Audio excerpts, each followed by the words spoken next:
बहुत पुरानी बात है। शहर बगदाद की दूर दराज की बस्ती में एक बूढ़ा गरीब चक्की बान रहता था, जिसने इस फानी दुनिया में अपनी ज़िंदगी की कई बहारें देखी थी और ज़माने की गर्म और सर्द हवाओं के थपेड़े बर्दाश्त किए थे।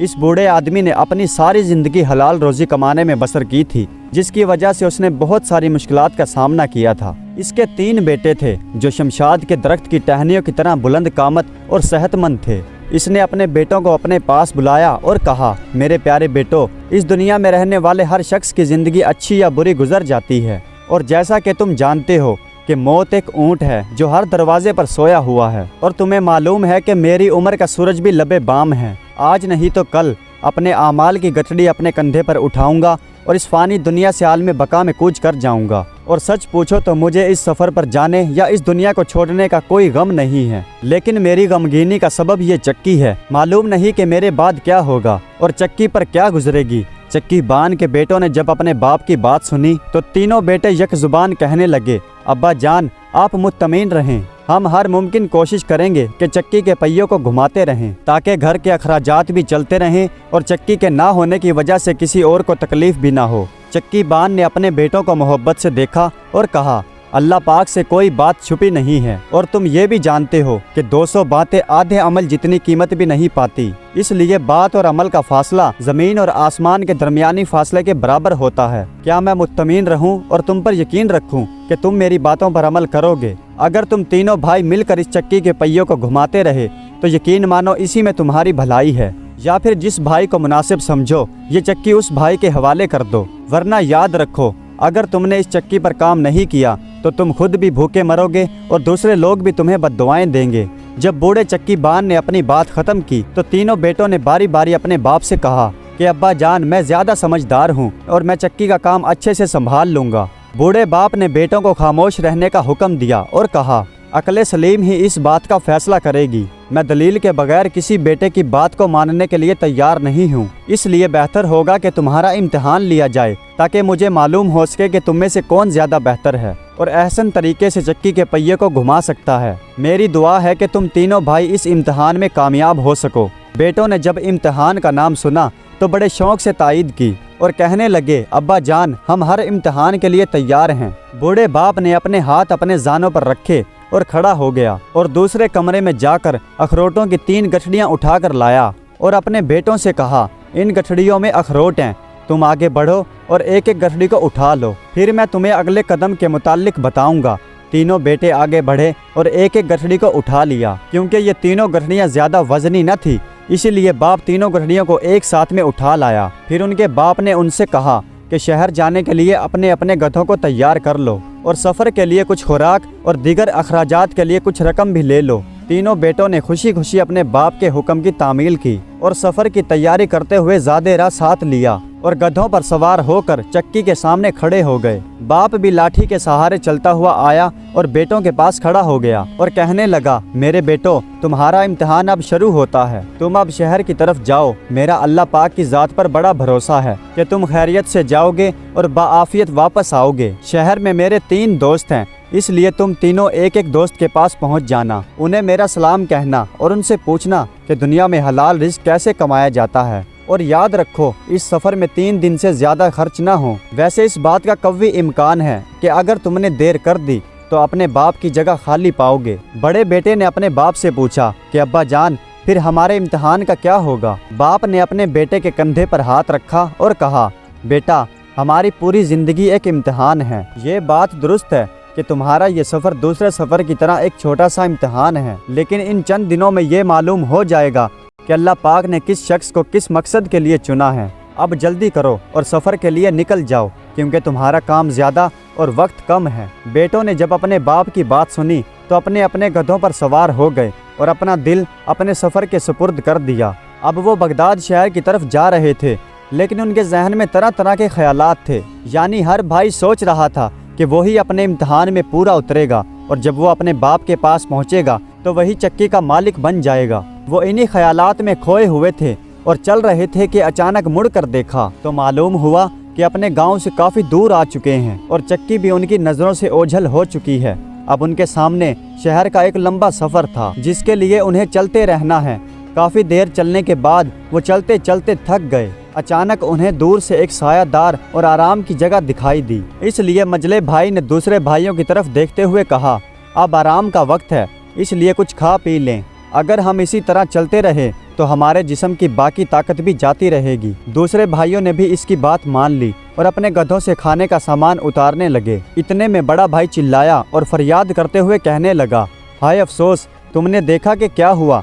इसके दोनों भाई आगे बढ़े और पूछने लगे कि क्या माजरा है, कौन सी आफत टूट पड़ी है। बड़े भाई ने मशकीज़े की तरफ इशारा किया और कहा, रस्ते में इसका मुंह खुल गया था और कतरा कतरा करके सारा पानी बह गया। अब मैं परेशान हूँ कि क्या करूँ। छोटे भाई ने कहा, तुमने बड़ी लापरवाही से काम लिया है, अब तो हमें अपनी प्यास बुझाने के लिए बड़ी मुश्किल का सामना करना पड़ेगा। बड़ा भाई कहने लगा कि बड़ा अजीब सफ़र है, लेकिन सफ़र में तो ऐसे अजीब हादसात होते ही रहते हैं, इसलिए आओ और बैठकर सोचते हैं। छोटे भाई ने मशकीज़ा उठाया और कहने लगा, पहला और ज़रूरी काम ये है कि पानी की तलाश करें। बड़े भाई ने कहा, आग जलाने के लिए लकड़ियां तलाश करनी चाहिए।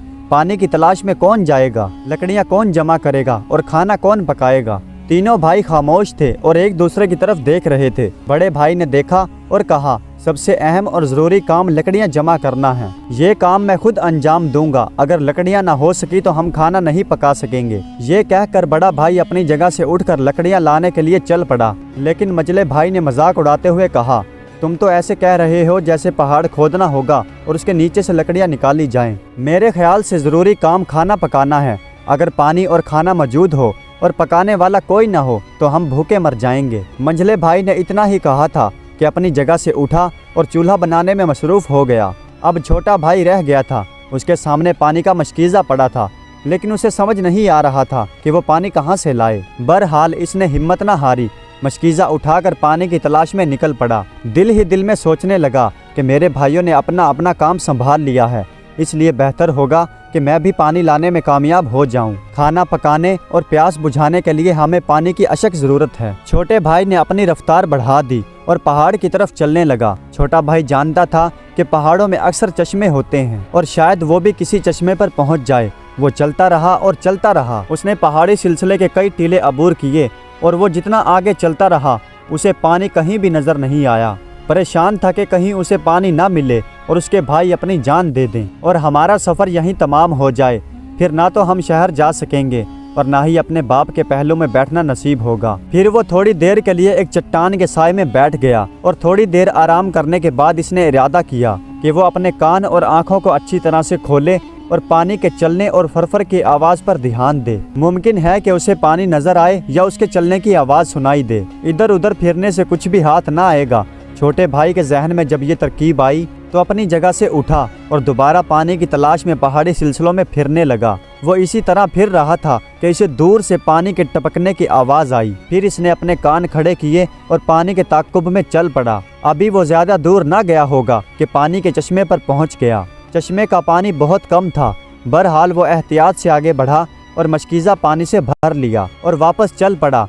अभी वो चंद कदम ही चला होगा कि एक पत्थर को फलांगते हुए फिसला और चारों खाने चित होकर गिर पड़ा, जिससे इसके हाथ और बाजू शदीद जख्मी हो गए। फिर वो बड़ी मुश्किल से संभला और सबसे पहले मशकीज़े को देखा जो बिल्कुल सही सलामत था। इसलिए खुश हुआ और अपने जख्मों को भी भूल गया और आगे चल दिया ताकि जल्द से जल्द अपने भाइयों के पास पहुंच जाए। जब छोटा भाई वहां पहुंचा तो ये देखकर हैरान रह गया कि बड़े भाई दोनों आराम से सोए हुए हैं, एक ऐसी नींद में जैसे 7 बादशाहों को ख्वाब में देख रहे हैं। मंझले भाई की नींद बड़े भाई से ज्यादा गहरी थी। उसने अखरोटों की थैली भी खोली हुई थी, इसलिए अखरोटों के छिलके इधर उधर पड़े हुए थे। छोटे भाई ने उन्हें बेदार किया। जैसे ही वो उठे तो पानी के मशकीज़े को देखकर उस पर टूट पड़े और गटागट पानी पी गए। जब वो पानी पीकर अपनी प्यास बुझा चुके तो छोटे भाई से एतराज़ करने लगे कि तुम्हें मालूम है कि तुम कहाँ रहे हो। जब हम प्यास और थकान से मजबूर हो गए तो सो गए। वैसे तो तुमने मशकीज़ा उठा लिया था, मगर असल में तुम सैरो सेहत करते रहे होगे। दूसरे भाई ने कहा, अफसोस, पानी लाने में खुद जाता तो साफ सुथरा और पाकीज़ा पानी लाता और इतनी देर भी न लगाता। अब हालत ये है कि हमारा कितना वक्त ज़ाया हो गया। दोनों भाइयों के जी में जो आया वो कहते रहे और छोटा भाई चुपचाप उनकी बातें सुनता रहा। इसके बाद उन्होंने खाना पकाया और खाना खाने के बाद अपना सामान समेटा और फिर दोबारा उन्होंने अपना सफ़र शुरू किया। तीनों भाई थके मांदे और भूखे प्यासे आखिरकार बगदाद शहर में पहुंच ही गए। छोटे भाई ने यूं ही शहर में कदम रखा تو کہنے لگا میں تو سب سے پہلے اپنے والد کے دوست کے پاس جاؤں گا اور اسے اپنے باپ کا پیغام سناؤں گا۔ منجلے بھائی نے کہا ابھی کسی جگہ جانے کی ضرورت نہیں، کوئی سالن تو نہیں جو ٹھنڈا ہو جائے گا، ابھی کل اور پرسوں تک ہم اسی شہر میں ہیں اور تھکن سے ہمارا پورا وجود چور ہے، اس لیے میں تو آج کے دن آرام کروں گا۔ بڑا بھائی کہنے لگا اگر آج میں تھکا ہوا نہ ہوتا تو ضرور جاتا، اس لیے میں آج آرام کروں گا اور کل جاؤں گا اور بازار جا کر کچھ چیزیں خریدوں گا۔ میری کئی سالوں سے یہ خواہش تھی کہ ایک جوڑا خوبصورت جوتے خریدوں، اگر میں جوتے نہ خرید سکا تو پھر شاید مجھے کبھی موقع نہیں ملے گا، اور اگر کل میں اپنے باپ کے دوست کے پاس نہ جا سکا تو پرسوں ضرور ان کی خدمت میں پہنچ جاؤں گا۔ یہ صورتحال دیکھ کر صرف اب چھوٹا بھائی ہی رہ گیا تھا کہ اپنے بھائیوں سے پہلے روانہ ہو اور اپنے باپ کا پیغام اس کے دوستوں تک پہنچائے اور اس سے حلال روزی کمانے کے لیے ذرائع دریافت کرے۔ منجلا بھائی صبح اپنے باپ کے دوست کے گھر کے دروازے کے پاس پہنچا تو دروازہ کھٹکھٹایا۔ اس کی بیوی نے دروازہ کھولا اور کہا میرے خاوند کی طبیعت ناساز تھی، اس لیے حکیم سے نسخہ لایا تھا، اب وہ اقدار کی دکان سے دوا لینے گیا ہے، اگر وہ ظہر تک لوٹ آیا تو تمہاری ملاقات ضرور ہو جائے گی۔ منجلا بھائی نہایت جلدی اور بے صبری میں تھا، اس لیے کہنے لگا اس شہر میں مجھے اور بھی بہت سے کام ہیں، آج نہیں تو شاید کل میری ملاقات ہو جائے گی، اس لیے اب میں جاتا ہوں اور کل طلوع آفتاب کے وقت یہاں آ جاؤں گا۔ اس نے یہی کہا اور دوبارہ اپنے بھائیوں کے پاس سرائے میں آ گیا۔ دوسری طرف بڑا بھائی جوتے خریدنے کے لیے بازار گیا ہوا تھا۔ جب وہ جوتے خریدنے کے لیے بازار پہنچا تو جوتوں کے مول تول پوچھنے لگا۔ اسے محسوس ہوا کہ اس کے پاس رقم کم ہے، اس لیے اپنے بھائیوں کو تلاش کرنے لگا اور انہیں اپنی مجبوری بیان کی، لیکن اس کے بھائی بھی اس کی طرح خالی ہاتھ تھے، اس لیے انہوں نے اپنے سر جھکائے اور کچھ نہ کہا۔ بڑا بھائی جب اپنے بھائیوں سے نا امید ہو گیا تو سوچنے لگا کہ اب تو مجھے اخروٹوں کی تھیلی فروخت کرنی پڑے گی تاکہ جوتے خرید سکوں۔ پھر وہ دوبارہ بازار گیا اور اخروٹوں کی تھیلی فروخت کر کے اپنے پسند کے جوتے خرید لیے۔ ادھر منجلا بھائی دوبارہ طلوع آفتاب کے وقت اپنے باپ کے دوست کے گھر پر پہنچا اور دروازہ کھٹکھٹایا۔ کافی دیر کے انتظار کے بعد بھی اسے کوئی جواب نہ ملا، اس لیے سمجھ گیا کہ صاحب خانہ کسی کام سے گھر سے باہر گیا ہوا ہے، اس لیے منجلے بھائی کے سفر کا تیسرا دن بھی ختم ہو گیا۔ اب تینوں بھائی سرائے میں بیٹھے تھے کہ اگلے دن واپسی کا سفر کریں، اس لیے طرح طرح کی باتیں کرنے لگے اور شہر میں جو کچھ بھی دیکھا سنا وہ ایک دوسرے کو بتانے لگے۔ اس لیے چھوٹے بھائی نے کہا اب ہمارے لیے کون سا کام باقی رہ گیا ہے؟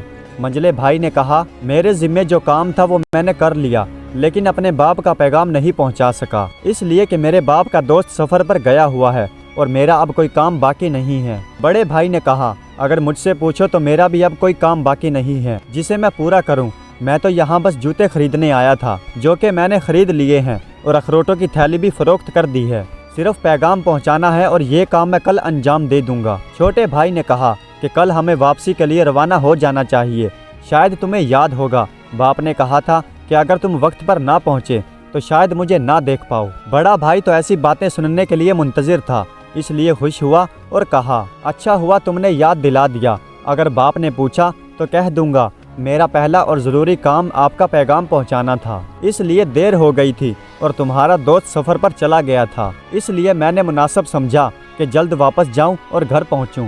دوسرے دن جب تینوں بھائی اٹھے تو اپنا سامان باندھا اور گھر کی طرف روانہ ہو گئے۔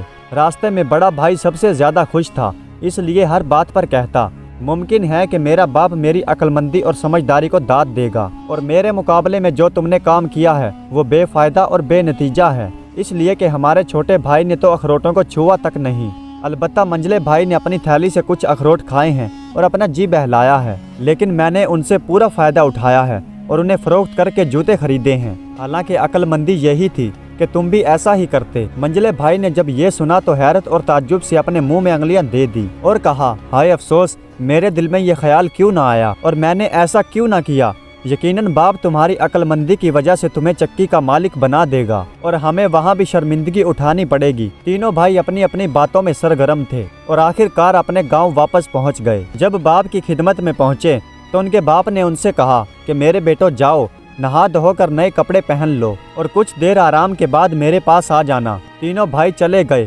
صاف ستھرے کپڑے پہننے کے بعد انہوں نے کھانا کھایا اور تازہ دم ہو گئے اور پھر اپنے باپ کی خدمت میں حاضر ہو گئے تاکہ سفر کے واقعات اور حالات بتائیں۔ بوڑھے باپ نے بیٹوں کی طرف دیکھا اور کہا اب باری باری اپنا واقعہ بیان کرو جو تمہیں اس سفر میں پیش آیا۔ हर बेटे ने प्याज से लेकर लहसुन तक अपनी अपनी सरगुज़िश बयान की। बूढ़े बाप ने अपने तीनों बेटों की बात बड़े गौर से सुनी और फिर थोड़ी देर सोचने के बाद छोटे बेटे की तरफ इशारा करते हुए कहा, मेरे बाद तुम्हारा छोटा भाई इस काबिल है कि वो चक्की के पहियों को घुमाता रहे। मंझले भाई ने अपने बाप के फैसले पर एतराज़ किया, लेकिन बूढ़े बाप ने गहरा सांस लिया और कहा, मेरे फैसले की पहली वजह ये है कि जब तुम रास्ते में भूख और प्यास से निढाल थे तो सबसे मुश्किल काम की अंजाम दही के लिए तुम्हारा छोटा भाई ही कमर बस्ता हुआ था और पानी की तलाश में निकला था। जख्मी होने के बावजूद भी वो तुम्हारे लिए पानी का मशकीज़ा भर लाया था। दूसरी वजह यह है कि मैंने उसे जो इमानत दी थी उसने उसकी अच्छी तरह से हिफाजत की। मैंने ये तो नहीं कहा था कि अखरोटों को खा लेना या उन्हें बेच देना। और तीसरी और अहम वजह यह है कि इसने अपना फ़र्ज़ एहसन तरीके से निभाया है और इस पर अमल करते हुए शहर में दाखिल होते ही यानी पहली फुर्सत में मेरा पैगाम मेरे दोस्त को पहुंचाया और इससे हलाल रोज़ी कमाने के लिए तरीके दरियाफ्त किए। बस यही वजह है कि मैं तुम्हारे छोटे भाई को अपनी गैर मनकूला जायदाद यानी इस चक्की का मालिक बना रहा हूँ। ये इस काबिल है कि सख्त और मुश्किल काम सर अंजाम दे सकता है। ये इस चक्की के पहिए को अच्छी तरह से घुमाएगा, लोगों की इमानतें यानी उनके आटे और गंदम की हिफाजत करेगा और इसमें खयानत न करेगा और इस बात का भी ख्याल रखेगा कि अपने ग्राहकों से जो वादा करेगा उसे अच्छी तरह से निभाएगा। इसलिए कोई भी शख्स उस पर बदअहदी या बददियानती का इल्ज़ाम उस पर आयद न कर सकेगा। इसलिए आज के बाद यही इस चक्की का मालिक है। बाप ने गहरा सांस लिया और दूसरे बेटों को देखते हुए कहने लगा, क्या इस चक्की का हक तुम्हारे छोटे भाई को है या नहीं? बड़े और मंझले भाई को कुछ कहने की हिम्मत ना हुई, इसलिए खामोशी से खड़े रहे और अपने छोटे भाई की कारकर्दगी पर तहसीन करने लगे। इसके बाद छोटा भाई कई साल तक चक्की के पहिए को घुमाता रहा और लोगों की खिदमत करता रहा। वो कई साल इस फानी दुनिया में रहा और इसके कुर्बो जवार में रहने वाले लोग इसकी दियानतदारी के मुख्तलिफ थे। दोस्तों, ये कहानी आपको कैसी लगी? कमेंट्स में अपनी राय का इजहार ज़रूर कीजिएगा। हमारे चैनल को सब्सक्राइब कर दीजिएगा। वीडियो देखने का बहुत बहुत शुक्रिया।